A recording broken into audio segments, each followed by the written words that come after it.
ನಾವು ಚರ್ಚೆನ ಮುಂದುವರಿಸೋಣ. ಅದಕ್ಕಿಂತ ಮುಂಚಿತವಾಗಿ ಫಿಲ್ಮ್ ಚೇಂಬರ್ನ ಅಧ್ಯಕ್ಷ ಎಂ ಸುರೇಶ್ ಅವರು ಈಗ ಮಾತನಾಡಿದ್ದಾರೆ. ನಿರ್ಮಾಪಕರು ಕೋಟ್ಯಂತರ ರೂಪಾಯಿ ಹಣವನ್ನು ಹಾಕಿದ್ದಾರೆ. ನಿರ್ಮಾಪಕರ ಆರ್ಥಿಕ ಸ್ಥಿತಿಯನ್ನು ಕೂಡ ನಾವು ನೋಡಬೇಕಾಗುತ್ತೆ. 3 ರಿಂದ 5 ತಿಂಗಳವರೆಗೆ ದರ್ಶನ್ ಶೂಟಿಂಗ್ಗೆ ಬರುವಂಥದ್ದು ಡೌಟು, ಕಾಂಪ್ರಮೈಸ್ ಮಾಡಿಕೊಂಡು ಸೇಫ್ ಮಾಡುವಂತಹ ಪ್ರಮೇಯ ಇದರಲ್ಲಿ ಇಲ್ಲ. ಮುಂದಿನ 4-5 ದಿನಗಳಲ್ಲಿ ಮಹತ್ವದ ನಿರ್ಧಾರವನ್ನು ನಾವು ಕೈಗೊಳ್ತೀವಿ ಅನ್ನುವಂತಹ ಮಾತನ್ನು ಸುರೇಶ್ ಅವರು ಹೇಳಿದ್ದಾರೆ. ಈಗಾಗಲೇ ಕಾನೂನು ರೀತಿಯಲ್ಲಿ ಕಾನೂನಡಿಯಲ್ಲಿ ನಮ್ಮ ಪೊಲೀಸ್ ಡಿಪಾರ್ಟ್ಮೆಂಟ್ ಅವರು ಡೀಟೇಲ್ ಆಗಿ ಎನ್ಕ್ವೈರಿ ಮಾಡ್ತಾ ಇದ್ದಾರೆ. ಅದರ ಸತ್ಯಾಸತ್ಯತೆಗಳನ್ನು ಪೂರ್ತಿ ಈಗ ನಮಗೆ ತನಿಖೆಗೆ ಅವರು ಕೂಡ ಸಹಕರಿಸ್ತಾ ಇದ್ರೆ ಬಿಡ್ತಾರೆ. ನಮ್ಮ ಪೊಲೀಸ್ ಡಿಪಾರ್ಟ್ಮೆಂಟ್ಲಿ ಯಾವುದು ಮುಚ್ಚು ಮರೆ ಮಾಡೋಕ್ಕಾಗಲ್ಲ. ಮಾಡಿದ್ದನ್ನು ಅಪರಾಧ ಮಾಡೋದವರಿಗೆ ಅದಕ್ಕೆ ಮಾಡಿದ ಪಕ್ಷದಲ್ಲಿ ಅವರ ಶಿಕ್ಷೆ ಕೊಡುವಂಥ ಕೆಲಸ ಪೊಲೀಸ್ನವ್ರು ಮಾಡ್ತಾರೆ. ಅದಕ್ಕೆ ಅದರೇ ಆದ ಪ್ರಕ್ರಿಯೆಗಳು ಸ್ಟಾರ್ಟ್ ಆಗಿದೆ. ಆ ಪ್ರಕ್ರಿಯೆ ಸ್ಟಾರ್ಟ್ ಆಗುತ್ತೆ. ಅದಕ್ಕೆ ಏನಾರ ಇದ್ರ ಪಕ್ಷದಲ್ಲಿ ನಾವೇನು ಮಾಡಬೇಕು ಅಂತ ಚರ್ಚೆ ಮಾಡಿದ್ವಿ. ನಾವೆಲ್ಲ ಅಂಗಸಂಸ್ಥೆಗಳಿಗೂ ಕಲಾವಿದ ಸಂಘಗಳಿಗೂ ಇನ್ನೊಬ್ರಿಗೆಲ್ಲ ಅವರ ಸಂಬಂಧಪಟ್ಟ ನಿರ್ದೇಶನಕ್ಕೆ ಕರೆದು ಕೂರಿಸಿ ಮಾತಾಡಿಸಿ ಯಾವ ಥರ ಮುಂದೆ ಹೋಗಬೇಕು ಅನ್ನೋಂಥ ನಿರ್ಧಾರ ಪೊಲೀಸ್ನವರು ಏನು ಎನ್ಕ್ವೈರಿ ರಿಪೋರ್ಟ್ ಕೊಡ್ತಾರೆ ತೆಗೆದಲ್ಲಿ ನಾಳೆ ವಾರದಲ್ಲಿ ಅದ್ರ ಮೇಲೆ ಡಿಪೆಂಡ್ ಮಾಡಿಕೊಂಡು ಅದನ್ನು ಕೆಲಸ ಮಾಡ್ತೀವಿ. ಬ್ಯಾನ್ ವಿಚಾರ ಬಂದಾಗ ಬ್ಯಾನ್ ಮಾಡೋದು ವಿಚಾರದಲ್ಲಿ ನಮ್ಮದು ಚರ್ಚೆ ಆದರೂ ಕೂಡ ಅದನ್ನು ಕಲಾವಿದ ಸಂಘ ಎಲ್ಲ ಅಂಗಸಂಸ್ಥೆ ಕೂತ್ಕೊಂಡು ಎನ್ಕ್ವೈರಿ ರಿಪೋರ್ಟ್ ಬಂದಮೇಲೆ ಅಂದರೆ 15 ದಿನ ಆಗಲ್ಲ, 20 ದಿನ ಆಗಲ್ಲ. ಈಗ ಆಲ್ರೆಡಿ ಗೊತ್ತಿಲ್ಲ ಪೊಲೀಸ್ ಡಿಪಾರ್ಟ್ಮೆಂಟ್ ಕೂಡ ನಿರಂತರವಾಗಿ ನಾವು ಕಾಂಟ್ಯಾಕ್ಟ್ ಮಾಡಿದ್ದೀವಿ. ಅಂತ ಟೈಮಲ್ಲಿ ಆ ಸಂದರ್ಭಗಳಲ್ಲಿ ಏನು ಡಿಸಿಷನ್ ತಗೊಂಡು ನಾವೆಲ್ಲರಿಗೂ ಅಂಗಸಂಸ್ಥೆ ಕರೆಸಿ ಕೂರಿಸಿ ಮಾತಾಡಿ ಚರ್ಚೆ ಮಾಡಿ ಅದನ್ನು ಮಾಡ್ತೀವಿ ಅಂತ. ಎಸ್, ಇದು ಫಿಲ್ಮ್ ಚೇಂಬರ್ ಕೈಗೊಂಡಿರುವಂತಹ ನಿರ್ಧಾರ. ಯಾಕಂದರೆ ಇಲ್ಲಿ ಹಣದ ಹೂಡಿಕೆಯನ್ನು ಮಾಡಿರುವಂಥವ್ರು ಯಾರು ನಿರ್ಮಾಪಕರು ಇರ್ತಾರೆ, ಅವ್ರಿಗೇನು ಗೊತ್ತಿರೋದಿಲ್ಲ ಈ ವ್ಯಕ್ತಿ ನಾಳೆ ದಿನ ಹಿಂಗೆ ಯಾವುದೋ ಒಂದು ಕೊಲೆ ಕೇಸ್ನಲ್ಲಿ ಆರೋಪಿಯಾಗಿ ಕೊನೆಗೆ ಜೈಲಿಗೆ ಹೋಗ್ಬೋದು, ಪೊಲೀಸರ ಕಸ್ಟಡಿಗೆ ಹೋಗ್ಬೋದು ಅನ್ನೋಂಥದ್ದು ಗೊತ್ತಿರೋದಿಲ್ಲ. ಅವರು ಹೂಡಿಕೆಯನ್ನು ಮಾಡಿರ್ತಾರೆ, ಅವ್ರದ್ದು ಕೂಡ ಒಂದು ಉದ್ಯಮ ಇರುತ್ತೆ. ಆ ಉದ್ಯಮದ ರಕ್ಷಣೆಯನ್ನು ಮಾಡುವಂಥ ಜವಾಬ್ದಾರಿ ಕೂಡ ಫಿಲ್ಮ್ ಚೇಂಬರ್ ಮೇಲೆ ಇದ್ದೇ ಇರುವಂಥದ್ದು. ಆ ನಿಟ್ಟಿನಲ್ಲೂ ಕೂಡ ಅವರು ತಮ್ಮ ಪ್ರಯತ್ನಗಳನ್ನು ಮಾಡ್ತಿದ್ದಾರೆ. ಅದರಲ್ಲಿ ಸುನೀಲ್ ಕುಮಾರ್ ಅವರೇ ಬಹಳ ಮುಖ್ಯವಾಗಿ ಈ ಪ್ರಕರಣಕ್ಕೆ ಸಂಬಂಧಪಟ್ಟಂತೆ ನೀವು ಹೇಳಿದ್ರಿ 302 ಅಪ್ಲೈ ಆಗುವಂಥದ್ದಕ್ಕೆ ಸಂಬಂಧಪಟ್ಟಂತೆ ಇರುವಂತಹ ವಿಚಾರಗಳನ್ನು ಹೇಳಿದರೆ, ಆದರೆ ಟೆಕ್ನಿಕಲ್ ಎವಿಡೆನ್ಸಸ್ ಇಲ್ಲಿ ಎಷ್ಟು ಮುಖ್ಯವಾದಂತಹ ಪಾತ್ರವನ್ನು ನಿಭಾಯಿಸುತ್ತೆ ಈ ಇಡೀ ಪ್ರಕರಣದಲ್ಲಿ. ಯಾಕಂದರೆ ಬಹುತೇಕ ಇದರಲ್ಲಿ ಸಾಕ್ಷಿಗಳು ಅನ್ನುವಂಥವ್ರು ಯಾರೆಲ್ಲ ಎಲ್ಲರೂ ಕೂಡ ಆರೋಪಿಗಳಲ್ಲೇ ಇರುವಂಥವ್ರು ಇರ್ತಾರೆ. ಕೊಲೆ ಆಗಿದೆ, ಉಳಿದಂತೆ ಎಲ್ಲರೂ ಕೂಡ ಆರೋಪಿಗಳಿದ್ದಾರೆ. ಬಹುತೇಕ ಇದರಲ್ಲಿ ಸಾಂದರ್ಭಿಕ ಸಾಕ್ಷ್ಯಗಳೇ ಬಹಳ ಮುಖ್ಯ ಪಾತ್ರ ನಿಭಾಯಿಸ್ತವೆ ಮತ್ತು ಅದರಲ್ಲೂ ಕೂಡ ವೈಜ್ಞಾನಿಕ ಸಾಕ್ಷ್ಯಗಳು ಮತ್ತು ಏನು FSL ಆಧಾರಿತವಾಗಿರುವಂಥ ಸಾಕ್ಷ್ಯಗಳು, ಹಾಗೆಯೇ ತಾಂತ್ರಿಕವಾಗಿ ಸಿಗುವಂತಹ ಅವರ ಪ್ರೆಸೆನ್ಸ್ಗೆ ಸಂಬಂಧಪಟ್ಟಂತಹ ಸಾಕ್ಷಿಗಳು ಸಿಗಬಹುದು.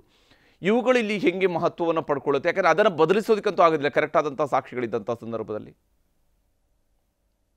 ಈಗ ಹರಿಪ್ರಸಾದ್ ನೀವು ಹೇಳಿದಂಗೆ ಟೆಕ್ನಿಕಲ್ ಎವಿಡೆನ್ಸ್ಗಳು ಮತ್ತು ಫಾರೆನ್ಸಿಕ್ ಎವಿಡೆನ್ಸ್ ಎರಡೂ ಕೂಡ ಈ ಕೇಸನ್ನ ನಿರ್ಣಾಯಕ ಘಟ್ಟಕ್ಕೆ ತರಲಿಕ್ಕೆ ಬಹಳಷ್ಟು ಅನುಕೂಲ ಆಗುತ್ತದೆ.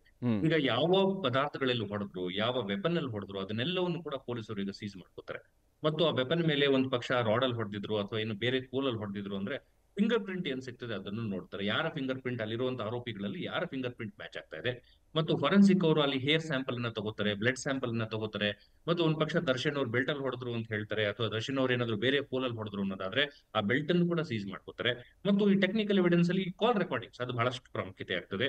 ಈ ಒಂದೇ ಸ್ಥಳದಲ್ಲಿ ಎಲ್ಲರೂ ಆರೋಪಿಗಳು ಒಂದೇ ಸ್ಥಳದಲ್ಲಿ ಸೇರುವಂತದ್ದು, ದರ್ಶನ್ ಅವರ ಕಾಲ್ ಡಂಪಿಂಗ್ ಅಲ್ಲಿ ದರ್ಶನ್ ಅವ್ರ ಕಾಲ್ ಸ್ಟೇಟಸ್ ಅಥವಾ ಅವರ ನೆಟ್ವರ್ಕ್ ಇಶ್ಯೂ ಅಲ್ಲೇ ತೋರಿಸ್ತಿರುವಂತದ್ದು, ಎಲ್ಲ ಆರೋಪಿಗಳ ಜೊತೆ ಅವರ ಕಾಲ್ ಮತ್ತು ನೆಟ್ವರ್ಕ್ ಇರುವಂತದ್ದು, ಆ ಸ್ಥಳಕ್ಕೆ ಅವ್ರು ಬಂದು ಅವ್ರ ಜೀಪ್ ಬಂದು ಹೋಗಿರುವಂತದ್ದು, ಇವೆಲ್ಲವೂ ಕೂಡ ಟೆಕ್ನಿಕಲ್ ಮತ್ತು ಫಾರೆನ್ಸಿಕ್ ಎವಿಡೆನ್ಸ್ ಗಳು ಬಹಳಷ್ಟು ಬಲವಾಗಿ ನಿಲ್ತವೆ.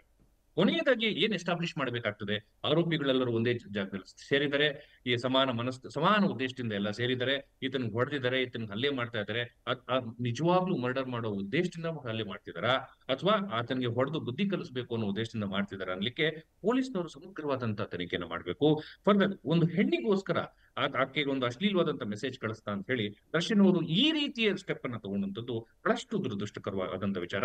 ಇದೇ ತರ ಒಂದು ಸಿಮಿಲರ್ ಕೇಸ್ ಅನ್ನ ನಾವು ಎಕ್ಸಾಮಿನ್ ಮಾಡೋದಾದ್ರೆ ನೀವು ಬಹಳಷ್ಟು ನೋಡಿರ್ತೀರಿ. ಈ ತಮಿಳುನಾಡಿನಲ್ಲಿ ಸರವಣ ಭವನ್ ಅಂತ ಫೇಮಸ್ ಒಂದು ಹೋಟೆಲ್ ಇರುತ್ತೆ, ಅನೇಕ ಬ್ರಾಂಚ್ ಗಳನ್ನ ಇರುವಂತ ಹೋಟೆಲ್. ಆದ್ರೆ ಪ್ರಖ್ಯಾತ ಉದ್ಯಮಿ ಹೋಟೆಲ್ ಓನರ್ ರಾಜಗೋಪಾಲ್ ಅವ್ರ ಕೇಸನ್ನ ನಾವು ಅನೇಕ ಬಾರಿ ಕೋರ್ಟ್ಗಳಲ್ಲಿ ಕೂಡ ಕೋರ್ಟ್ ಮಾಡ್ತೀವಿ. ರಾಜಗೋಪಾಲ್ ಅವರು ಕೂಡ ಒಂದೇ ಒಂದು ಹೆಣ್ಣಿಗೋಸ್ಕರ, ಯಾರ ಜ್ಯೋತಿಷಿ ಹೇಳ್ತಾರೆ ಈ ಹೆಣ್ಣನ್ನು ನೀನು ಮದುವೆ ಆಗ್ಲೇಬೇಕು ಅನ್ನೋ ಕಾರಣಕ್ಕೋಸ್ಕರ ಆ ಹೆಣ್ಣನ ಗಂಡನನ್ನೇ ಮರ್ಡರ್ ಮಾಡಿಸ್ತಾರೆ. ಇದೇ ತರ ಮಾಡಿಸ್ತಾರೆ. ಇದೇ ತರ ಕೆಲವ್ರನ್ನ ಸುಪಾರಿಯನ್ನು ಕೊಡ್ತಾರೆ, ಇದೇ ತರ ಒಂದು ಟೀಮ್ ಅನ್ನ ರೆಡಿ ಮಾಡ್ತಾರೆ, ಅದೇ ಟೀಮ್ ಅವ್ರು ಬಂದು ಆತನ ಕೊಲೆ ಮಾಡ್ತಾರೆ, ಆಗ ಅವರೇ ಬಂದು ಸರೆಂಡರ್ ಕೂಡ ಆಗ್ತಾರೆ. ಆದ್ರೆ ತಮಿಳುನಾಡು ಕ್ರೈಮ್ ಬ್ರಾಂಚ್ ಅವರು ಅದ್ಭುತವಾದಂತ ಇನ್ವೆಸ್ಟಿಗೇಷನ್ ಅನ್ನು ಮಾಡ್ತಾರೆ. ಎಲ್ಲರನ್ನ ಅರೆಸ್ಟ್ ಮಾಡಿದ ನಂತರ ಯಾರು ದುಡ್ಡನ್ನು ಕೊಟ್ಟರು, ಇವ್ರಿಗೆ ಯಾರು ಕಾನ್ಸ್ಪಿರಸಿ ಯಾರು ಮಾಡಿದ್ರು ಎಲ್ಲವನ್ನು ಸೇರಿ ಆ ರಾಜಗೋಪಾಲ್ ಅನ್ನು ಅರೆಸ್ಟ್ ಮಾಡ್ತಾರೆ. ಅಷ್ಟು ಅವರು ಲೀಗಲ್ ಆಗೂ ಕೂಡ ಫೈಟ್ ಮಾಡಿದ ನಂತರ ಕೊನೆಯದಾಗ ಹೈಕೋರ್ಟ್ ಮತ್ತು ಸುಪ್ರೀಂ ಕೋರ್ಟ್ ನಲ್ಲಿ ಅವರಿಗೆ ಜೀವಾವಧಿ ಶಿಕ್ಷೆ ಆಗ್ತದೆ. ಕೊನೆಯದಾಗ ಅವರು ಜೈಲಲ್ಲಿ ತಮ್ಮ ಪ್ರಾಣವನ್ನು ಕೂಡ ಕಳ್ಕೊತಾರೆ. ಎಷ್ಟು ಕೋಟ್ಯಾಧಿಪತಿ ಆದ್ರೂ ಕೂಡ ನಾನು ಮಾಡಿದ ಒಂದು ತಪ್ಪ ಹೆಣ್ಣಿಗೋಸ್ಕರ ಹೇಗೆ ಅವರು ಹೋಗಿ ಜೈಲಲ್ಲಿ ಸಾಯ್ತಾರೋ, ಹಾಗೆ ಕೆಲವು ಸರಿ ನಾವು ಸಣ್ಣ ಪುಟ್ಟ ವಿಚಾರಗಳಿಗೋಸ್ಕರ ಇದ್ದಾಗ ಕರುಣಾತ್ಮಕವಾಗಿ ನಮ್ಗೆ ಪರಿಹಾರ ಇದ್ರು ಕೂಡ ದರ್ಶನ್ ಅವ್ರಿಗಿದ್ದಂತ ಇನ್ಫ್ಲೂಯೆನ್ಸ್ ಅಲ್ಲಿ ಒಂದು ಪೊಲೀಸ್ ಅಧಿಕಾರಿಗೆ ಹೇಳಿದ್ರೆ ಖಂಡಿತವಾಗ್ಲೂ ಎಲ್ಲೋ ಒಂದ್ ಕಡೆ ಸಾಲ್ವ್ ಆಗ್ತಿತ್ತು. ಅದ್ರ ಮೇಲೆ ಅಥವಾ ಯಾರು ಪಾಪ ವಿಕ್ಟಿಮ್ ಇದ್ರು ಅವ್ರ ಮೇಲೆ ಒಂದು ಕೇಸನ್ನು ಹಾಕ್ಸ್ಬೋದಿತ್ತು. ಪವಿತ್ರ ಗೌಡ ಅವ್ರ ಕಡೆಯಿಂದ ಒಂದು ಕಂಪ್ಲೇಂಟ್ ಅನ್ನು ಕೊಡಿಸಿ ಒಂದು 354 ಅಲ್ಲಿ ಒಂದು ಕೇಸನ್ನು ಹಾಕ್ಸಿದ್ರೆ ಒಂದು ಕಾನೂನಲ್ಲಿ ನಾವು ಮಾಡ್ಬೋದಿತ್ತು. ಆ ಕ್ಷಣದಲ್ಲಿ ಅವ್ರಿಗೆ ಬಂದಂತ ಮೈಂಡು ಅದನ್ನ ಕಿಡ್ನಾಪ್ ಮಾಡ್ಬೇಕು ಮೊದಲನೇದು. ಒಂದು ವ್ಯಕ್ತಿ ನಮ್ಗೆ ಹರಾಸ್ಮೆಂಟ್ ಮಾಡ್ತಾನೆ ಅಂದ್ರೆ ಅದನ್ನ ಕಿಡ್ನಾಪ್ ಮಾಡಿಸ್ಬೇಕು ಅಂತ ಬಂತಲ್ಲ, ಅದು ಮೊದಲನೇ ತಪ್ಪು. ಎರಡನೇದು, ನನ್ನ ಸಂಗಡಿಗರು ಮೋಸ್ಟ್ಲಿ ಸಂಗಡಿಗರು ಹೇಳಿರ್ತಾರೋ ಅಥವಾ ಅವ್ರಿಗೆ ಬ್ರೈನ್ ವಾಶ್ ಮಾಡಿರ್ತಾರೋ, ಸಂಗಡಿಗರನ್ನೆಲ್ಲರನ್ನೂ ಸೇರಿಸಿ ಕಳಿಸಿ ಆ ಶೆಡ್ ಕರ್ಕೊಂಡ್ ಬನ್ನಿ ಅಂತ ಹೇಳುವಂಥದ್ದು, ಆ ಶೆಡ್ಗೆ ಇವರೂ ಬಂದು ನಿಲ್ಲುವಂಥದ್ದು, ಇವೆಲ್ಲ ನೋಡಿದ್ರೆ ಈ ಅತ್ಯಂತ ಮುಟ್ಟಾಳತನವಾದಂತ ಕೆಲಸ ಮಾಡ್ಕೊಂಡ್ರು. ಭಗವಂತ ಎಲ್ಲವನ್ನು ಕೊಟ್ಟಿದ್ದ, ಕೀರ್ತಿ, ಹೆಸರು, ಪ್ರತಿಷ್ಠೆ ಎಲ್ಲವೂ ಇತ್ತು. ಅದು ಮಾಡಿದಂತ ಸಣ್ಣ ದುಡ್ಡಿನಿಂದ ಇವತ್ತಿನ ಸರ್ ಕೈಕಟ್ಟಿ ನಿಲ್ಲುವಂತ ಪರಿಸ್ಥಿತಿ. ಆದರೆ ಇಲ್ಲಿರುವಂಥದ್ದು ಮೋಟಿವ್ ವಿಚಾರಕ್ಕೆ ಬಂದಂಥ ಸಂದರ್ಭದಲ್ಲಿ ಕ್ಲಿಯರ್ ಆಗಿ ಆ ಮೆಸೇಜ್ ನಂತರ ಪವಿತ್ರ ಗೌಡಗೆ ಅದರಿಂದಾಗಿ ಬೇಸರ ಆಗಿದೆ ಅಥವಾ ನೋವಾಗಿದೆ, ಈ ಕಾರಣಕ್ಕಾಗಿಯೇ ಆತನನ್ನು ಕಿಡ್ನಾಪ್ ಮಾಡಿಸಿರುವಂಥದ್ದು ಸಹಜವಾಗಿರುತ್ತದೆ. ಈಗ ಉದ್ದೇಶ ಕೇವಲ ಹೊಡೆಯೋದು, ಬುದ್ಧಿ ಕಲಿಸೋದಾದರೆ ಮರ್ಮಾಂಗಕ್ಕೆ ಹೊಡೆಯೋದು ಅನ್ನುವಂಥ ವಿಚಾರಕ್ಕೆ ಬಂದಾಗ ಅದು ಯಾರು ಹೊಡೆದಿದ್ದಾರೆ, ಏನು ಎತ್ತ ಅನ್ನುವಂಥದ್ದು ತನಿಖೆ ನಂತರ ಗೊತ್ತಾಗುತ್ತೆ. ಆದರೆ ಮರ್ಮಾಂಗಕ್ಕೆ ಹೊಡೆದಿದ್ದಾರೆ ಅನ್ನುವಂಥದ್ದು ಈಗಿರುವಂತಹ ಮಾಹಿತಿ. ಅದು ಕ್ಲಿಯರ್ಲಿ ಸಿನಿಮಾಗಳಲ್ಲಿಯೂ ಕೂಡ ಇವರದೇ ಸಿನಿಮಾಗಳ ಸೀಕ್ವೆನ್ಸನ್ನು ತೆಗೆದು ನೋಡಿದ್ರು ಕೂಡ ಮರ್ಮಾಂಗಕ್ಕೆ ಹೊಡೆದು ಕೊಂದಿರುವಂತಹ ಅದರ ಬಗೆಗಿನ ಸೀಕ್ವೆನ್ಸ್ಗಳು ಬರ್ತವೆ. ಮರ್ಮಾಂಗಕ್ಕೆ ಹೊಡೆದಾಗ ಸಾಯ್ತಾರೆ ಅನ್ನುವಂಥದ್ದು ಕಾಮನ್ ಸೆನ್ಸ್ ಬಹುಶಃ. ಅದು ಆ ವ್ಯಕ್ತಿ ಏನೋ ಒಂದು ಸಣಕಲ ವ್ಯಕ್ತಿ ಇದ್ದಾನೆ, ಅವನಿಗೆ ಇವರ ಗ್ಯಾಂಗ್ನವರು ಅಲ್ಲಿಗೆ ಒದಿತಾರೆ ಅಂತ ಹೇಳಿದಾಗ, ಮತ್ತು ಇನ್ನೊಂದು ರಕ್ತದ ಕಲೆಗಳು ಸಿಕ್ಕಿರುವಂಥದ್ದು ಒಂದು ಅಲ್ಲಿದ್ದಂತಹ ಒಂದು ವೆಹಿಕಲ್ನ ಭಾಗದಲ್ಲೂ ಕೂಡ, ಗೂಡ್ಸ್ ವೆಹಿಕಲ್ನ ಮೇಲೂ ಕೂಡ ಈ ಒಂದು ರಕ್ತದ ಕಲೆಗಳಿದ್ವು ಅಂತ ಹೇಳಿ ಇವತ್ತು ಆ ವೆಹಿಕಲ್ನು ಕೂಡ ಸೀಸ್ ಮಾಡಿದ್ದಾರೆ. ಅಂದರೆ ಅದಕ್ಕೆ ತಳ್ಳಿದಾಗ ಅವ ಸಾಯ್ತಾನೆ ಅನ್ನುವಂಥದ್ದು, ಅದಕ್ಕೆ ಗುದ್ದಿದಾಗ ಅವನು ಸಾಯ್ತಾನೆ ಅಂತ ಈ ಕಾಮನ್ ಸೆನ್ಸ್ ಇವರಿಗೆ ಇಲ್ಲದೇನೆ, ಇಲ್ಲ ನಾವು ಬುದ್ಧಿ ಕಲಿಸೋದಕ್ಕಷ್ಟೇ ಹೊಡೆದ್ವಿ ಅಂತ ಹೇಳ್ಕೊಂಡು ಹೇಳಿದರೆ ಸಾಧ್ಯ ಆಗುತ್ತೆ, ಇದ್ರ ಮೂಲಕವಾಗಿ ಪಾರಾಗೋದಕ್ಕೆ ಸಾಧ್ಯ ಆಗುತ್ತೆ? ಇಲ್ಲ ಪ್ರಸಾದ್, ನೀವು ಹೇಳಿದ ಒಂದು ಒಳ್ಳೆ ಪಾಯಿಂಟ್ ಅದು. ಈಗ ಮರ್ಮಾಂಗಕ್ಕೆ ಒದ್ರು ಅಂತ ಬಂದಿದೆ, ಮರ್ಮಾಂಗಕ್ಕೆ ಅವರ ಸಂಗಡಿಗರು ಒದ್ರ ಅಥವಾ ದರ್ಶನ್ ಅವರೇ ಒದ್ರ ಅನ್ನೋದನ್ನ ನಾವು ಇನ್ನೂ ಹೇಳಿಕೆಯಲ್ಲಿ ನೋಡ್ಬೇಕು. ಹೇಳಿಕೆ ಬಂದಿದೆ, ಮರ್ಮಾಂಗಕ್ಕೆ ಹೋದ್ರು. ಯಾರು ಒದ್ರು? ಒಂದು ಪಕ್ಷ ಅವರ ಸಂಗಡಿಗರು, ಸ್ನೇಹಿತರೆಲ್ಲ ಸೇರಿ ಒದ್ರು ಅಂದ್ರೆ ಯಾರು ಮರ್ಮಾಂಗಕ್ಕೆ ಓದಿತಾರೋ ಅವರ ಸಾಯಿಲಿ ಅನ್ನೋ ಉದ್ದೇಶದಿಂದಲೇ ಓದಿದ್ದಾರೆ. ಅವ್ನಿಗೆ ಗಾಯ ಆಗ್ಲಿ ಅಂತ ಉದ್ದೇಶದಿಂದ ಯಾರು ಮರ್ಮಾಂಗಕ್ಕೆ ಹೊಡೆಯೋದಿಲ್ಲ. ಗಾಯ ಆಗ್ಲಿ ಅನ್ನೋದಾದ್ರೆ ಕೈಗೆ ಕಾಲ್ಗೆ ಹೊಡಿತಾರೆ. ಸೊ ಅವ್ರಿಗೆಲ್ಲರಿಗೂ ಕೂಡ ಆತನ ಕೊಲೆ ಮಾಡ್ಬೇಕು ಅನ್ನೋ ಉದ್ದೇಶದಿಂದಾನೆ ಒದ್ದಿರುವಂತದ್ದು. ಅವ್ರಿಗೆಲ್ಲರಿಗೂ ಕೂಡ ಖಂಡಿತವಾಗ್ಲೂ ಜೀವಾವಧಿ ಶಿಕ್ಷೆ ಆಗುವಂತ ಸಾಧ್ಯತೆ ಇರ್ತದೆ. ಈಗ ದರ್ಶನ್ ಅವರ ಪಾತ್ರ very important, because highly technical and highly sensitive matter ಇದು. ಯಾಕಂದ್ರೆ ಪೊಲೀಸ್ ಅವ್ರಿಗೆ ಅತಿ ಹೆಚ್ಚಿನ ಜವಾಬ್ದಾರಿ ಇದೆ.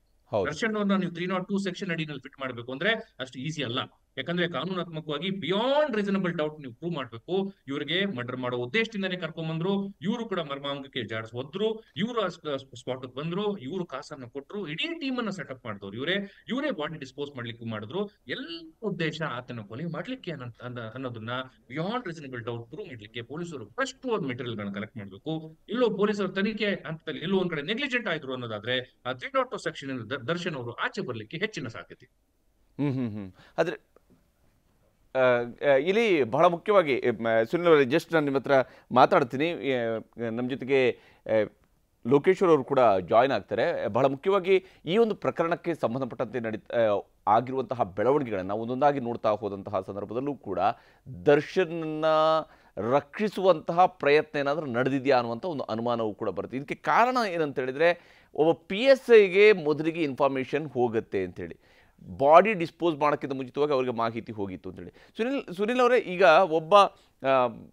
ಒಬ್ಬ ಪೊಲೀಸ್ ಅಧಿಕಾರಿಗೆ ಬಾಡಿ ಡಿಸ್ಪೋಸ್ ಮಾಡೋ ಸಂದರ್ಭದಲ್ಲಿನೇ ಇನ್ಫಾರ್ಮೇಷನ್ ಕೊಟ್ಟಾಗ ಆ ಅಧಿಕಾರಿಯ ಕರ್ತವ್ಯವು ಕೂಡ ಇವತ್ತು ಆತ ಕೇವಲ ಸಾಕ್ಷಿಯಾಗಿ ಮಾತ್ರ ಉಳ್ಕೊಳ್ತಾನೆ, ಅಥವಾ ಆತನೂ ಕೂಡ ಇಮಿಡಿಯೇಟಾಗಿ ಆತನ ಜವಾಬ್ದಾರಿ ರಿಪೋರ್ಟ್ ಮಾಡುವಂಥದ್ದು ಆಗಿರಲಿಲ್ವಾ ಅಂತೇಳಿ? ಖಂಡಿತ ನೀವು ಹೇಳಿ ಸತ್ಯ. ಯಾವ ಪೊಲೀಸ್ ಅಧಿಕಾರಿಗೆ ಈ ತರ ಒಂದು ಕ್ರೈಮ್ ಆಗಿದೆ ಅಂತ ಫಸ್ಟ್ ಮಾಹಿತಿ ಬರ್ತಿದ್ದಂಗೆನೆ ಆತನ ಮೊದಲನೇ ಕರ್ತವ್ಯ ಏನಪ್ಪಾ ಅಂದ್ರೆ ಇಮಿಡಿಯೇಟ್ ಆಗಿ ಆ ಲೋಕಲ್ ಪೊಲೀಸ್ ಸ್ಟೇಷನ್ ಮಾಹಿತಿ ಕೊಡುವಂತದ್ದು, ಅಥವಾ ತನ್ನ ಜುರಿಸ್ಟ್ರಿಕ್ಷನ್ ಆಯ್ತು ಅಂದ್ರೆ ಇಮಿಡಿಯೇಟ್ ಆಗಿ FIR ಅನ್ನು ರಿಜಿಸ್ಟರ್ ಮಾಡಿ ಆ ಆರೋಪಿಗಳನ್ನ ಬಂಧಿಸಬೇಕು. ಅದು ಆತನ ಮೊದಲನೇ ಕರ್ತವ್ಯ. ಒಂದು ಪಕ್ಷ ಆತ ತನ್ನ ಕರ್ತವ್ಯದಲ್ಲಿ ಏನಾದ್ರು ವಿಫಲವನಾಗಿ ಆತನೇ ಇವ್ರ ಜೊತೆ ಸೇರಿ ಆತನೇ ಐಡಿಯಾ ಕೊಟ್ಟ, ಇಲ್ಲ ಇಲ್ಲಿ ಬೇಡ ಆ ಕಡೆ ಹಾಕಿ ಅನ್ನೋದಾದ್ರೆ he will also become one of the accused. ಅವರು ಕೂಡ ಅಕ್ಯೂಸ್ಡ್ ಆಗ್ತಾರೆ ನಾಳೆ ದಿವಸ. ಹಾಗಾಗಿ ಕಾನೂನನ್ನು ಮೀರಿ ಕಾನೂನನ್ನ ಕೈಗೆತ್ಕೊಂಡ್ರೆ ಯಾರು ಕೂಡ ಅವ್ರಿಗೇನು ಅವ್ರು ವಿಟ್ನೆಸ್ ಆಗೋಕ್ ಸಾಧ್ಯನೇ ಇಲ್ಲ. ಅವ್ರಿಗೆ ಮಾಹಿತಿ ಇದೆ ಒಂದು ಪಕ್ಷ, ಯಾಕಂದ್ರೆ ಇದೆಲ್ಲ ಹರಿದಾಡ್ತಿದೆ, PSI ಯಾರೋ ಒಬ್ರು ಇನ್ವಾಲ್ವ್ಮೆಂಟ್ ಇದೆ ಅಂತ ಬರ್ತಾ ಇದೆ. ನಮಗೂ ಕೂಡ ಸಮಗ್ರವಾಗಿ ಇನ್ನ ಡೀಟೇಲ್ ಆಗಿ ಇನ್ಫಾರ್ಮೇಶನ್ ಇಲ್ಲ. ಹಾಗಾಗಿ ನಾವು ಕೂಡ ಕಂಪ್ಲೀಟ್ ಆಗಿ ಒಂದು ಕಮೆಂಟ್ ಮಾಡ್ಲಿಕ್ಕೂ ಬಹಳ ಕಷ್ಟ ಆಗ್ತದೆ. ಒಂದು ಪಕ್ಷ ಒಂದು ಪ್ರಿಸಂಪ್ಷನ್ ತಗೊಳ್ಳೋಣ ಹರಿಪ್ರಸಾದ್, ಒಂದು ಪಕ್ಷ ಯಾರೋ PSI ಅವ್ರಿಗೆ ಫೋನ್ ಕಾಲ್ ಹೋಗಿದೆ, ಎಸ್ ಇವರು ಯಾರೋ PSI ಅವ್ರಿಗೆ ಫೋನ್ ಕಾಲ್ ಮಾಡಿರ್ತಾರೆ. ಬಟ್ ಫೋನ್ ಕಾಲ್ ಮಾಡಿದ ನಂತರ PSI ನವರು ಇವರು ಮಾತಾಡಿರುವಂತ ರೆಕಾರ್ಡಿಂಗ್ ಸಿಕ್ಕಿದ್ಯಾ? ಆ ರೆಕಾರ್ಡಿಂಗ್ ನಲ್ಲಿ PSI ನವರು ಇವ್ರಿಗೆ ಏನಾದ್ರು ಮಾಹಿತಿ ಕೊಟ್ಟಿದಾರಾ ಈ ತರ ಮಾಡಿ ಅಂತ ಹೇಳಿ? ಖಂಡಿತವಾಗ್ಲೂ ಒಂದು ಕ್ರೆಡಿಬಲ್ ಆಗಿ ಒಂದು ಮೆಟೀರಿಯಲ್ ಬೇಕು. ಒಂದು ಪಕ್ಷ ಆತರ ಮಾಹಿತಿ ಕೊಟ್ಟು PSI ನವರೇ ಹೇಳ್ಕೊಟ್ರು ಇಲ್ಲಿ ಬೇಡ ಬೇರೆ ಜುರಿಸ್ಟ್ರಿಕ್ಷನ್ ಹಾಕಿ ಅನ್ನೋದಾದ್ರೆ, ಆ ಮೆಟೀರಿಯಲ್ ಬಂತು, ಒಳ್ಳೆ ಸ್ಟೇಟ್ಮೆಂಟ್ ಅಲ್ಲಿ ಬಂತು, ಕಾಲ್ ರೆಕಾರ್ಡ್ಸ್ ಅಲ್ಲಿ ಎಲ್ಲೋ ಬಂತು, ಒಂದು ಮೆಸೇಜ್ ಅಲ್ಲಿ ಬಂತು ಅನ್ನೋದಾದ್ರೆ ಖಂಡಿತವಾಗ್ಲೂ PSI ಅವರು ಕೂಡ ಈ ಕೇಸ್ ನಲ್ಲಿ he will also become one. Yes, ಇಲ್ಲಿ ಲೋಕೇಶ್ವರ್ ಅವರೇ, ಈ ಪ್ರಕರಣವನ್ನು ನೋಡ್ತಾ ಇದ್ದಾಗ ದರ್ಶನನ್ನ ಇಟ್ಟಿರುವಂತಹ ಪೊಲೀಸ್ ಸ್ಟೇಷನ್ಗೂ ಕೂಡ ಶಾಮಿಯಾನವನ್ನು ಹೊದಿಕೆಯನ್ನು ಹಾಕಿ ಅಲ್ಲಿ ಒಳಗಡೆನೂ ಕಾಣಬಾರ್ದು ಅನ್ನುವಂಥ ಈ ರೀತಿಯಾದಂತಹ ಕೆಲಸವನ್ನು ಯಾವ ಕಾರಣಕ್ಕಾಗಿ ಪೊಲೀಸರು ಮಾಡಬೇಕಾದ್ರೆ? ಸ್ಟೇಷನ್ ಗೋಡೆ ಒಂದು 4 ಅಡಿ ಅಥವಾ 4 ಅಡಿ ಇದೆ ಅಷ್ಟೇ. ಅದು ಈಗ ಅವರು ಸೆಲೆಬ್ರಿಟಿ, ಮತ್ತು ಎಲ್ಲರಿಗೂ ಚಿಕ್ಕ ಹುಡುಗರಿಂದ ಅವನ್ನ ನೋಡಬೇಕು ಅಂತ ಆಸೆ, ಒಳಗಡೆ ಏನಾಗ್ತಾ ಇದೆ ಅಂತ ಕ್ಯೂರಿಯಾಸಿಟಿ. ಸೊ ಅದು ನೋಡೋಕ್ಕೆ ಸುಮ್ಮನೆ ಜನ ಬಂದು ನಿಲ್ತಾರೆ. ಸೊ ನ್ಯಾಚುರಲಿ ಲ್ಯಾಂಡ್ ಆರ್ಡ್ರಿಗೆ ಇಶ್ಯೂ ಆಗುತ್ತೆ ಅದು. ಆ ಕಾರಣಕ್ಕೆ ಸ್ವಲ್ಪ ಹೈಟಲ್ಲಿ ಏನಾದರೂ ಮುಚ್ಚಿಕಾಲು ಗೋಡೆ ಕಟ್ಟೋಕ್ಕಾಲಿಗೆ ಎಮರ್ಜೆನ್ಸಿಯಾಗಿ ಒಂದೇನೋ ಪರದೆ ಅಲ್ಲಿ ಒಳಗಡೆ ಏನು ನಡೆಯುವಂಥದ್ದು ಏನಿರಲ್ಲ. ಯಾಕೆಂದರೆ daily advocate is permitted to meet the accused by 8 to 8:30 PM, AM ಮಾರ್ನಿಂಗಲ್ಲಿ ಮಾಡೋಕ್ಕೆ ಕೋರ್ಟೇ ಡೈರೆಕ್ಷನ್ ಕೊಟ್ಟಿದೆ. ಸೊ ಡೈಲಿ ಮೀಟ್ ಮಾಡ್ತಾರೆ ಅವರು. ಸೊ ಹಾಗಾಗಿ ಒಳಗಡೆ ಏನು ಅಂಥದ್ದೇನು ನಡೆಯೋ ಪ್ರಶ್ನೆ ಇಲ್ಲ ಅಲ್ಲಿ. ಮತ್ತು ಬೇರೆ ಸಾರ್ವಜನಿಕರು ಹೋಗೋದಿರುತ್ತೆ, ಅವ್ರ ಕಂಪ್ಲೇಂಟ್ಸು ಮತ್ತೊಂದು ಸಮಸ್ಯೆ ಇದೆ, ಒಳಗೆ ಹೋಗೋದಿರುತ್ತೆ. ಸುಮ್ಮನೆ ಬಂದು ನಿಂತ್ಕೊಂಡು ಸುತ್ತ ಅಲ್ಲಿ ನ್ಯೂಸೆನ್ಸ್ ಆಗಬಾರ್ದು ಅನ್ನೋ ಕಾರಣಕ್ಕೆ ಕವರಿಂಗ್ ಆಗಿರೋದಷ್ಟೇ. ಅದು ಬೇರೆ ಏನು ಕಾರಣ ಇಲ್ಲ ಅಲ್ಲಿ. ಈಗ ಇಲ್ಲಿ ಸೆಕ್ಷನ್ 302 ಹಾಕದಂತಹ ಸಂದರ್ಭದಲ್ಲಿ ದರ್ಶನ್ ಅಲ್ಲೇ ಈ ಕೊಲೆ ಆದಂಥ ಸಂದರ್ಭ ಕೂಡ ಅಲ್ಲೇ ಇದ್ರು ಅನ್ನೋಂಥ ಸಾಬೀತುಪಡಿಸುವಂಥದ್ದು ಪೊಲೀಸರಿಗೆ ಯಾವ ಸ್ವರೂಪದ ಚಾಲೆಂಜ್ ಆಗಿರುತ್ತೆ ಲೋಕೇಶ್ವರ್? ನೋಡಿ, ಇದರಲ್ಲಿ ಕೇಸಲ್ಲಿ ನಾನು ಈಗಾಗಲೇ ಒಂದು 3-4 ಡಿಬೇಟಲ್ಲಿ ಹೇಳಿದ್ದು ಮುಖ್ಯವಾದ ವಿಚಾರ, ಈ ಹೆಣ್ಮಗಳಿಗೆ ಮೆಸೇಜ್ ಕಳಿಸಿದ್ದನ್ನೋ ವಿಚಾರದಿಂದಲೇ ಇದು ಪ್ರಾರಂಭ ಆಗಿ ಅದನ್ನು ಇಲ್ಲಿ ಕರ್ಕೊಂಬಂದು ಇದೆಲ್ಲ ಆಗಿರೋದು. ಹೌದು. ಸೊ ಅದು ಕರ್ಕೊಂಬರೋದಕ್ಕೆ ಕಾರಣ ಆಗಿದ್ದು ದರ್ಶನ್. ಸೊ ಇವರಿಬ್ಬರು ರಿಲೇಷನ್ಶಿಪ್ ಎಸ್ಟಾಬ್ಲಿಷ್ ಆಗಬೇಕು ಚೆನ್ನಾಗಿ. ಪವಿತ್ರ ಆ್ಯಂಡ್ ದರ್ಶನ್ದು ರಿಲೇಷನ್ಶಿಪ್ಪು ಎಷ್ಟು ಸ್ಟ್ರಾಂಗ್ ಇತ್ತು ಅಂದರೆ ಅವಳಿಗೋಸ್ಕರ ಅವ್ನು ಕರೆಸಿ ವಾರ್ನ್ ಮಾಡೋಕ್ಕೋ 2 ಬಿಗಿಯೋಕ್ಕೋ ಆ ಮಟ್ಟಕ್ಕೆ ಹೋಗೋದಕ್ಕೂ ಅವ್ನು ರೆಡಿ ಇದ್ದ ಅಂತ. ಹೌದು. ಈಗ ಜಸ್ಟ್ ಅವ್ನ ವೈಫೋ, ಅವ್ನ ಸಿಸ್ಟ್ರೋ, ತಾಯಿನೋ, ಇನ್ನೂ ಯಾರಾದರೂ ಹತ್ತಿರದ ಬಳಗ ಆಗಿದ್ದರೆ ಅದಕ್ಕೆ ನಾವು ಪ್ರೂವ್ ಮಾಡೋದ್ರಿಂದ ಜಾಸ್ತಿ ಬೇಕಾಗಲ್ಲ. ಅದಕ್ಕೆ ಅವ್ರ ತಂಗಿಗೆ ಯಾರು ಹಿಂಗೆ ಮಾಡಿದ್ದ, ಅದಕ್ಕೆ ಹಿಡ್ಕೊಂಬಂದು ಹೊಡೆದ ಮಾಡೋದು ಹೇಳ್ಬಿಡ್ಬೋದು. This is a different issue. ಇವಳು ಎಕ್ಸ್ಟ್ರಾ ಮ್ಯಾರಿಟಲ್ ರಿಲೇಷನ್ಶಿಪ್ ಇರುವಂಥ ಹೆಣ್ಮಗಳು. ಸೊ ಇವಳದು ಪ್ರೂವ್ ಮಾಡೋದಕ್ಕೆ ಇವರು ಸಾಕಷ್ಟು ಎವಿಡೆನ್ಸ್ ಫಸ್ಟು ಕಲೆಕ್ಟ್ ಆಗಬೇಕು. ಇವರಿಬ್ಬರು ಗಾಢವಾದ ಸಂಬಂಧ. ಅದಕ್ಕೋಸ್ಕರ ಅದರಲ್ಲಿ ಇನ್ನೊಂದು ಜನ ಇದ್ದಿದ್ದು ಫೆಬ್ರವರಿಯಿಂದ ನಡೆದಿದೆ ಈ ಘಟನೆಗಳು. ಅವಳು ಯಾರಿಗೂ ಹೇಳೋಕ್ಕೋಗಿಲ್ಲ ಎಕ್ಸೆಪ್ಟ್ ಆ ಪವನ್ ಅನ್ನೋ ಹುಡುಗನಿಗೆ ಗೊತ್ತವನಿಗೆ. ಇದು ಫೇಕ್ ಅಕೌಂಟಲ್ಲಿ ಬರ್ತಾ ಇದ್ದಿದ್ದೆಲ್ಲ. ಸೊ ಅದನ್ನು ಓಪನ್ ಮಾಡೋಕ್ಕೆ ಟೈಮ್ ತಗೊಂಡಿದ್ದಾರೆ. ಅದಾದ ಮೇಲೆ ಗೊತ್ತಾಗಿದೆ ಅವನು ಚಿತ್ರದುರ್ಗದ ಹುಡುಗ ಈ ಥರ ಎಲ್ಲ ಅಂತ. ಸೊ ಅದನ್ನು Pavan at the end of ಈ ಮಂತಿನ ಇದರಲ್ಲಿ ಇವ್ರಿಗೆ ಹೇಳಿರೋದು. ಹೌದು, ದರ್ಶನ್ಗೆ. ಆವಾಗ ದರ್ಶನ್ ಅವಳ ಸಂಬಂಧ ಏನು ಅಷ್ಟೊಂದು ಗಾಢವಾಗಿತ್ತು, ಅವಳಿಗೆ ಪ್ಲೀಸ್ ಮಾಡೋದಕ್ಕೆ, ಅವಳಿಗೆ ಸಮಾಧಾನ ಪಡಿಸೋದಕ್ಕೆ ಅವನ್ನ ಕರ್ಕೊಂಬಂದು ಒಂದು ಕರೆಸಿ ನೋಡಿ ನಿನ್ನ ಮುಂದೆ ಹೊಡೆದೆ ವಾರ್ನ್ ಮಾಡಿದೆ ಅನ್ನೋದೇನೋ ಶೋ ಮಾಡೋ ಪ್ರಶ್ನೆಗೆ ಇದು ಹೊರಟಿರೋಂಥ ಇನ್ಸಿಡೆಂಟ್ ಆಗುತ್ತೆ ಸ್ಟಾರ್ಟಿಂಗಲ್ಲಿ. ಸಬ್ಸೆಕ್ವೆಂಟು ಅವರ ಇಂಜುರೀಸ್ಗಳೇನಾಗಿದೆ ಬಾಡಿ ಮೇಲೆ ಅದು ಅವ್ನ ಡೆತ್ಗೆ ಕಾಸ್ ಆಗಿದೆ. ಹೌದು. ಮತ್ತು ಅದಾದಮೇಲೆ ತಿರ್ಗಾ ಡಿಸ್ಪೋಸಲ್ ಮಾಡೋಕ್ಕೆ ಹೋಗೋದು. ಹೌದು. ಸೊ ಒಂದರಿಂದ ಒಂದು ಮತ್ತೊಂದು ಮಿಸ್ಟೇಕ್ಸನ್ನು ಮಾಡ್ತಾ ಹೋಗಿದ್ದಾರೆ ಇದರಲ್ಲಿ. ಫಸ್ಟು ಇದು ಸ್ಮಾಲ್ ಕಾಮನ್ ಸೆನ್ಸ್ ಇರೋನೇ ಅಲ್ಲೇ ಒಂದು ಕಂಪ್ಲೇಂಟ್ ಕೊಟ್ಟು ಅಲ್ಲೇ ಒಂದು ವಾರ್ನ್ ಮಾಡಿಸಿ ಬಿಟ್ಬಿಡ್ಬೋದಿತ್ತು. ಹೌದು. ಅಷ್ಟೇ ಅವರೆಲ್ಲ ಅಷ್ಟೇ ಇದ್ದವ್ನು ಯಾವುದೋ ಮೆಡಿಕಲ್ ಶಾಪಲ್ಲಿ ಕೆಲಸ ಮಾಡ್ತಾನೆ. ಅದಕ್ಕಿಂತ ಜಾಸ್ತಿ ಏನು ಬೇಕಿರಲಿಲ್ಲ. ಇವನಿಷ್ಟು ಸೆಲೆಬ್ರಿಟಿ ಡಿ ಜಿಗೆ ಹೇಳ್ಬೋದಿತ್ತು ಬೇಕಾದ್ರೆ ಇವನು. ಹೌದು, ಯಾಕಂದ್ರೆ ಇವನು ಗೌರ್ಮೆಂಟ್ ರಾಯಭಾರಿಯಾಗೂ ಕೆಲಸ ಮಾಡ್ತಿದ್ದಾನೆ. ಹೌದು, ಯಾವುದೋ ವೈಲ್ಡ್ ಲೈಫ್ದೋ ಯಾವುದಕ್ಕೋ ಇದಕ್ಕೆ ವೈಲ್ಡ್ ಇವಂದೇ ಆದ ಒಂದು ಪೊಸಿಷನ್ ಇದೆ, ಹೌದು, ರಿಲೇಷನ್ಶಿಪ್ ಇದೆ, ಪೊಲಿಟಿಕಲ್ ಇದೆ. ಅಲ್ಲೇ ಯಾರಿಗಾರ ಹೇಳೋಣ ಅವ್ನಿಗೆ ಸ್ವಲ್ಪ ಅಲ್ಲಿ ಎಸ್ ಪಿ ಅವ್ರಿಗೆ ಚಿತ್ರದುರ್ಗದವ್ರು ಸ್ವಲ್ಪ ವಾರ್ನ್ ಮಾಡಲಿ ಬಿಗಿಯಾಗಿ ಅಂತಂದರೆ ಮುರಿದೋಗ್ತಿತ್ತು. ಅದಕ್ಕಿಂತ ಏನು ಬೇಕಿರಲಿಲ್ಲ. ಇವನ ಸಂಬಂಧ ಇಷ್ಟೊಂದು ಎಕ್ಸ್ಪೋಸ್ ಆಗೋದು ಇರ್ತಿರ್ಲಿಲ್ಲ. ಮತ್ತು ಅವಳು ಪ್ಲೀಸ್ ಮಾಡೋಕ್ಕೋಸ್ಕರ ಇಷ್ಟೊಂದೆಲ್ಲ ಮಾಡೋಕ್ಕೋಗಿ ಇವತ್ತು ಬೀದಿ ಪಾಲಾಗೋದು ಬೇಕಿರಲಿಲ್ಲ. ಇದು ದೊಡ್ಡ ಅನಾಹುತ. ಒಬ್ಬ ಸೆಲೆಬ್ರಿಟಿ ಎಷ್ಟು ದೊಡ್ಡ ತಪ್ಪನ್ನು ಇಂಥ ಸಣ್ಣ ವಿಚಾರಕ್ಕೆ ಮಾಡಿಕೊಂಡು, ಅದ್ರ ಜೊತೆಗೆ ಏನಾಗಿದೆ, ಈತ ಅಂಥವನಲ್ಲ ಪಾಪ, ಇವನು ಇವತ್ತೇನು ಸಡನ್ನಾಗಿ ಮಾಡಿಬಿಟ್ಟವನೆ ಅನ್ನೋ ಥರದಲ್ಲಿ ಇವನ ಬ್ಯಾಕ್ಗ್ರೌಂಡ್ ಇಲ್ಲ. ಹೌದು. ಈಗ ನೋಡಿ, ಚನ್ನಪಟ್ಟಣದ ಒಬ್ಬ ಹುಡುಗ, ಮಂಡ್ಯದ ಒಬ್ಬ ಹುಡುಗ, ಅವ್ರ ತಾಯಿದಿರು ಏನು ಹೇಳ್ತಾವ್ರೆ, ನಮ್ಮ ಹುಡುಗ ಅಂಥವನಲ್ಲಪ್ಪ, ದಿನ ಕೂಲಿ ಮಾಡೋನು, ವ್ಯವಸಾಯವನ್ನೇ ಮಾಡ್ತಿದ್ದ, ಇದು ಮಾಡ್ತಿದ್ದ, ಇದೇನು ಹಿಂಗಾಗ್ಬಿಟ್ಟೈತೆ ನಮಗೆ ಗೊತ್ತಿಲ್ಲ, ನಮ್ಮ ಹುಡುಗ ಒಳ್ಳೆಯವನು ಅಂತ ಹೇಳ್ತಾರೆ. Where in Darshan case his wife or self or his own mother ಯಾರಾದ್ರೂ ಆಚೆ ಬಂದರು ಹೇಳಕ್ಕೆ ಈ ಮಾತನ್ನು? ಯಾರೂ ಬಂದಿಲ್ಲ, ನಮ್ಮ ಮಗ ಅಂಥವನಲ್ಲ ಒಳ್ಳೆಯವನು ಅಂತ. ಸೊ ಅಲ್ಲಿ ನಿಮಗೆ ಹಿಸ್ಟ್ರಿ ಏನಾಗ್ಬಿಡ್ತು. ಸೊ ಸ್ವಂತದವರು ಇವನ ಬಗ್ಗೆ ಒಳ್ಳೆಯ ಅಭಿಪ್ರಾಯ ಇಲ್ಲ. ಮತ್ತು ಇವನಿಗೆ ಸುಮಾರು ಸೀರೀಸ್ ಆಫ್ ಘಟನೆಗಳಾಗಿದೆ. ಅವ್ರ ವೈಫ್ಗೆ ಆವಾಗ ನಾನೇ ಇನ್ಸ್ಪೆಕ್ಟ್ರು ಅಲ್ಲಿ ಉಪಹಾರ ಪಡೆದು, ನಾವೇ ಅದು ಕೊನೆಗೆ ಹೈಕೋರ್ಟಲ್ಲಿ ರಾಜಿ ಹಾಕ್ಸೋವರೆಗೂ I only help this people. ಯಾರಿಗೆ ಅವ್ರ ವೈಫ್ ಡೈಲಿ ಅವ್ರ ಲಾಯರ್ ಸಮೇತ ನನ್ನ ಹತ್ರ ಬಂದು ಕೂತ್ಕೊಂತಿದ್ರು, ಈ ದುನಿಯಾ ವಿಜಯ್ ಅವ್ರನ್ನೆಲ್ಲ ಮುಂದಿಕ್ಕೊಂಡು. ಸೊ ನಾವೇ ಇನಿಷಿಯೇಟ್ ತಗೊಂಡು ಆ ಹೋಳಿ ಗಡೆ ಬದುಕಲ್ಲಿ ಅಂತೇಳಿ ಕೊನೆವರೆಗೂ ಇದು ಸಹಾಯ ಮಾಡಿ ರಾಜಿ ಮಾಡ್ಸೋಕ್ಕೆ ಮಾಡಿಕೊಟ್ಟಿದ್ದು. ಸೊ ಅವಾಗಿಂದನೂ ನೋಡಿದ್ದು, ಅವಾಗ ಅಸಾಲ್ಟ್ ಮಾಡಿದ ಪರಿಸ್ಥಿತಿ ನಾವು ನೋಡಿದ್ದೀನಲ್ಲ, ಅಷ್ಟು ಕ್ರೂರವಾಗಿತ್ತು ಆ ಹೆಣ್ಮಗಳು ಹೊಡೆದಿದ್ದು ಅದೆಲ್ಲ ಕತೆ. ಸೊ ಈ ಥರದ ದಾಸ್ಯತನ ಅಂತೀವಿ ಅದಕ್ಕೆ. ಅಥವಾ ಇವನು ಒಬ್ಬ ಮಾಮೂಲಿ ಬಡತನದಲ್ಲಿ ಬೆಳೆದವನು, ಇವನ್ಯಾವುದು ಹೈಫೈನಲ್ಲಿ ಬೆಳೆದ ಹುಡುಗ, ಏನು ಗೊತ್ತಿಲ್ಲ, ಇದೆಲ್ಲ ಮಾಡಿಬಿಟ್ಟು ನನಗೆ ಹಾಲು ಮಾರ್ಕೊಂಡಿದ್ದ, ಲೈಟ್ ಬಾಯ್ ಆಗಿದ್ದ, ಎಲ್ಲ ಕಷ್ಟನೂ ನೋಡಿದ್ದೆ ನಾನು. ಸೊ ಎಷ್ಟು ಹಂಬಲಾಗಿರಬೇಕು ಅನ್ನೋದನ್ನು ಅವ್ನು ಕಲೀಲಿಲ್ಲ ಆ ಸ್ಟೇಜಲ್ಲಿ. ಈಗ ಕಳೆದ ಸ್ವಲ್ಪ ವರ್ಷಗಳಿಂದ ನಾವು ತಮ್ಮ ಮೀಟ್ ಮಾಡಿದಾಗ ಎಲ್ಲ ಇಲ್ಲ ಸರ್, ನಮ್ಮ ಜೊತೆನೂ ಸಂಬಂಧ ಇಲ್ಲ, ನಾವು ಮಾತಾಡ್ತಿಲ್ಲ ಅಂತ. ಸೊ ಏನು ಆಗ್ತಾ ಬಂದ ಅಂತ.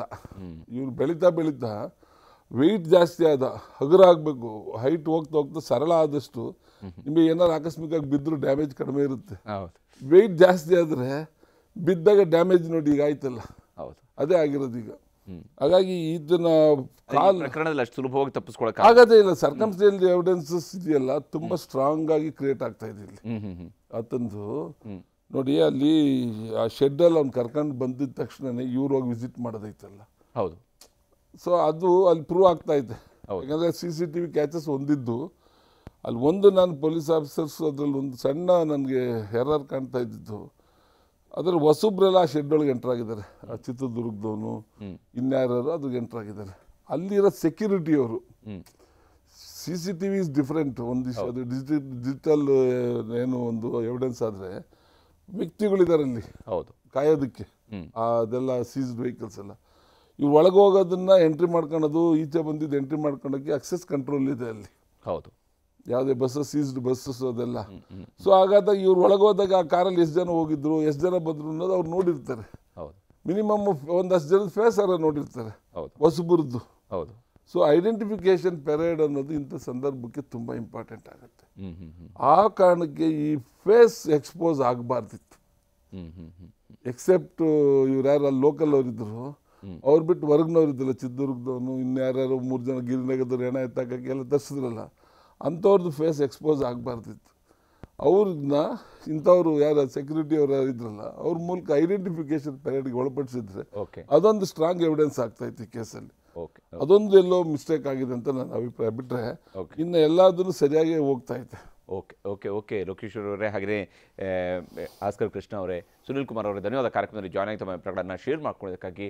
ಒಟ್ಟಾರೆಯಾಗಿ ಈ ಪ್ರಕರಣದಲ್ಲಿ ಆರೋಪಿ ಯಾರು ಈ ಒಂದು ಕೃತ್ಯವನ್ನು ಎಸಗಿದಾರಲ್ಲ, ಅದು ಎಷ್ಟೇ ದೊಡ್ಡವರಾದರೂ ಕೂಡ ಅವ್ರನ್ನ ಕಾನೂನಿನ ಚೌಕಟ್ಟಲ್ಲಿ ಶಿಕ್ಷೆಗೆ ಗುರಿಪಡಿಸಬೇಕಾಗುತ್ತೆ. ಹಾಗಿದ್ದಾಗ ಮಾತ್ರ ಸಮಾಜದಲ್ಲೂ ಕೂಡ ಒಂದು ಎಚ್ಚರಿಕೆಯ ಸಂದೇಶ ಯಾವತ್ತೂ ರವಾನೆ ಆಗುವಂಥದ್ದು.